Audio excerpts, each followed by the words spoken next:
UPSC यानी union public service commission, Hindi में बोले तो संघ लोक सेवा आयोग, जो कि तरह तरह के एग्ज़ाम को कंडक्ट करवाता है, जिनमें से एक है यूपीएससी सीएससी, जो कि IAS, IPS and many other post के लिए कंडक्ट करवाया जाता है.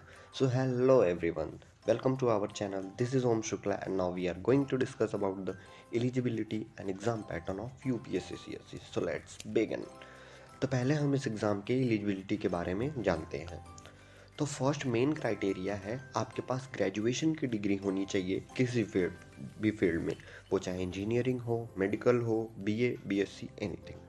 Now second main criteria is your age should be minimum 21 years and maximum 32 years. आपकी एज कम से कम 21 वर्ष की होनी चाहिए और ज़्यादा से ज़्यादा 32 वर्ष की. So if you fulfill these two criteria, then you are eligible for this exam. Now it's time to discuss about the exam pattern. तो जैसा कि आप जानते हैं कि इस एग्ज़ाम को 3 स्टेजेस में डिवाइड किया गया है. First is prelims, second is mains and the third is interview. तो प्रीलिम्स की बात करें तो इसे 2 कैटेगरीज में डिवाइड किया गया है. First is GS and the second is CSAT. GS में हमारे 100 क्वेश्चंस होते हैं 200 मार्क्स के और टाइम लिमिट होती है पूरे 2 घंटे. Now come on CSAT. यह एक क्वालिफाइंग पेपर होता है. आपको इसमें मिनिमम 25% मार्क्स स्कोर करने होते हैं. इसमें 80 क्वेश्चंस होते हैं 200 मार्क्स के और टाइम लिमिट होती है पूरे 2 घंटे. प्रीलिम्स आपका एमसीक्यू बेस्ड होता है जिसमें नेगेटिव मार्किंग भी होती है. नाउ अब मेंस की बात करें तो इसे 4 कैटेगरीज में डिवाइड किया गया है. सो फर्स्ट इज लैंग्वेज, जिसमें इंग्लिश मस्ट है. आपको लैंग्वेज का पेपर देना होता है और यह एक क्वालिफाइंग पेपर होता है 300 मार्क्स का. नाउ सेकेंड कैटेगरी इज एसे, जिसमें आपको 2 टॉपिक मिलेंगे लिखने के लिए और ये 250 मार्क्स का होता है. Now come on the third category, जो कि जनरल स्टडीज़ का होता है. इसमें आपको 4 पेपर लिखने होंगे 250 मार्क्स ईच पेपर के. Now fourth category is optional. आपको अपना एक ऑप्शनल सब्जेक्ट चूज़ करना होगा जिसमें आपको 2 पेपर देने पड़ेंगे 250 मार्क्स ईच पेपर के.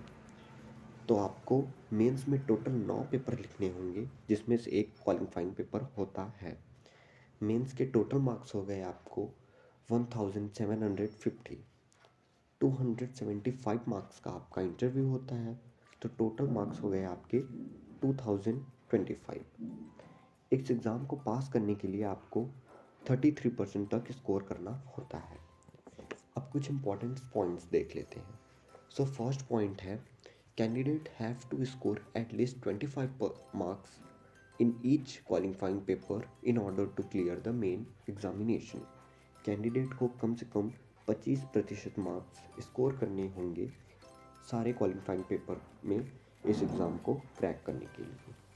Now the second point is अगर कैंडिडेट क्वालिफाइंग पेपर को पास नहीं कर पाता है तो वह इंटरव्यू नहीं दे सकता है और वह इस एग्ज़ाम से बाहर हो जाएगा भले ही उसने बाकी के पेपर पास किए हों. So now it's time to see the toppers. तो 2020 के फर्स्ट रैंक के टॉपर हैं शुभम कुमार, जिन्होंने 1054 मार्क्स स्कोर किया था आउट ऑफ 2025. सेकेंड रैंक की टॉपर हैं जगृति अवस्थी, जिन्होंने 1051 मार्क्स स्कोर किया था. और थर्ड रैंक की टॉपर हैं अंकिता जैन, जिन्होंने 1052 मार्क्स स्कोर किया था. Now look at the toppers of 2021. First rank के टॉपर हैं श्रुति शर्मा, सेकेंड रैंक की टॉपर हैं अंकिता अग्रवाल और थर्ड रैंक की टॉपर हैं गामिनी सिंगला. तो अगर आप 50% प्लस मार्क्स स्कोर करते हैं तो आपकी AIR1 कंफर्म है, but it's not easy, also not impossible.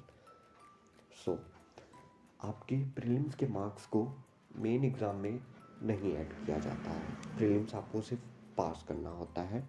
आपके मेंस एंड इंटरव्यू के मार्क्स को मिला करके आपका मेन मार्क्स तैयार होता है. So all the very best all of you for your bright future. Thank you so much for watching. Don't forget to like, subscribe and share.